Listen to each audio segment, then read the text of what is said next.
Welcome to this webinar on how to register and navigate to the CareConnect Supplier Portal. This will introduce you to the way to register with the portal and navigate across the page that's unique to your particular organisation. The portal has been rolled out since January 2016, and we now invite all providers to register and use the portal to confirm service delivery for submitting an invoice. To access the portal, you will be sent a URL by CareConnect.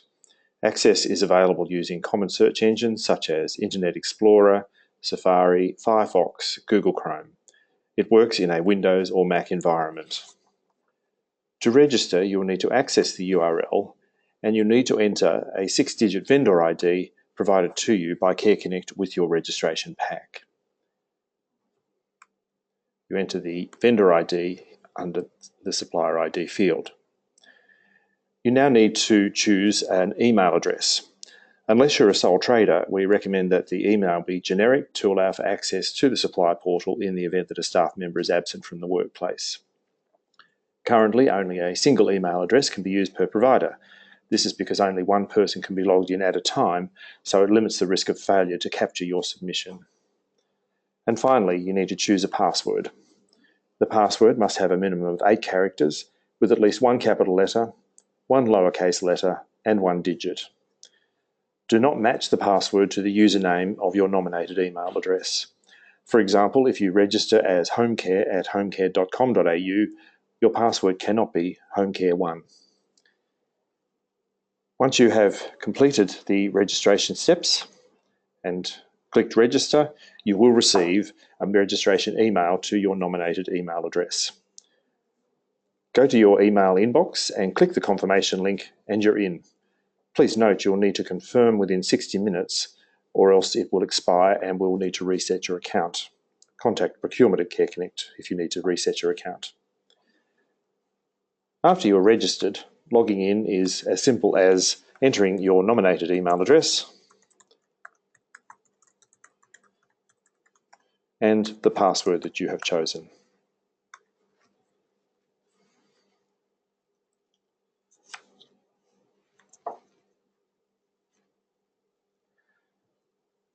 If your company name was Test Supplier, this would be your unique page on the CareConnect Supplier Portal. I'll now show you the elements of the Supplier Portal page. I'll start at the bottom. Across the data fields, we have the start date and time, which is the date and time that we have asked for a service to commence. And the next column is the end date and time. There are smart calendars here which allow you to change data, but I will go into that at the next webinar. The project ID is our client ID, which is also the purchase order number. The client name is obviously the name of the client as we have it recorded. Item number is an internal CareConnect number. Don't worry too much about that. It's something we use to recognise the service. And the product name is the category name that we give to the service that we have asked you to deliver. The quantity is a calculation of the end date minus the start date, or end time minus the start time.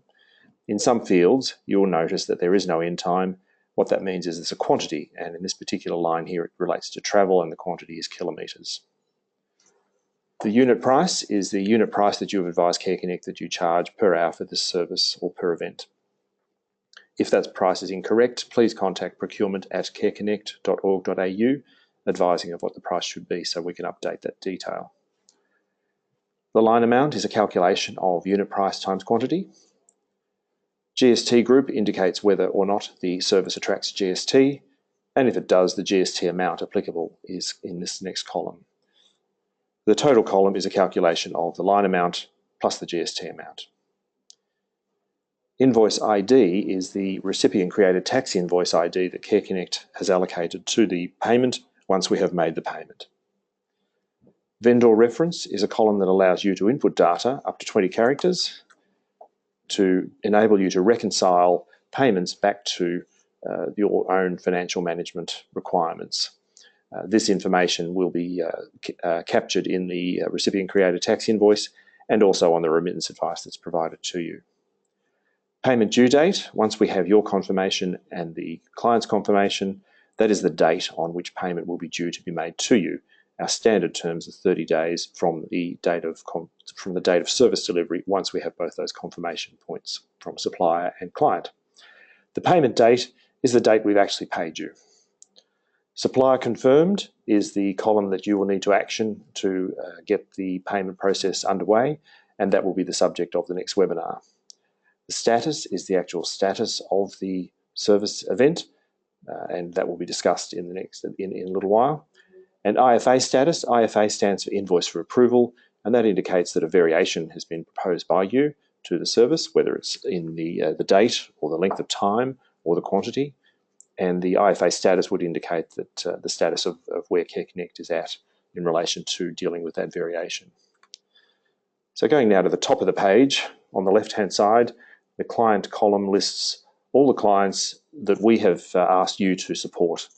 And you can sort all of these by selecting all, or you can select an individual client, or you can select a range of clients by clicking Shift-click, or you can select certain ones by Command or Control-click.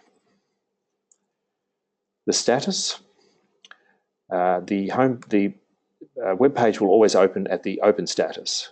Other statuses are all, which indicates all service requests that we have sent to you. Open is those events that we have yet to receive confirmation from you that you have delivered the service. Pending means the service has been confirmed by you, but the client has yet to confirm that it's been delivered, and we will discuss how that occurs in the next webinar.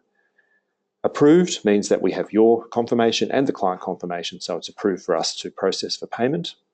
Don't worry about rejected. Invoiced means that we have started the process of developing the recipient created tax invoice and getting ready to pay you. And paid means that the funds on the date indicated were transferred from our bank into your nominated bank account. Don't worry about cancelled and invalid either. You can filter by from or to dates, which helps to narrow your information that's shown on the portal, so that you can limit it from being 50 out of 1,466 to some other number. So you can filter the dates by from start and end, and then press the search button. Reset will always bring you back to the home page. So for example, we have selected these 3 clients and looking at all entries, but reset will bring us back to the open entries for all clients.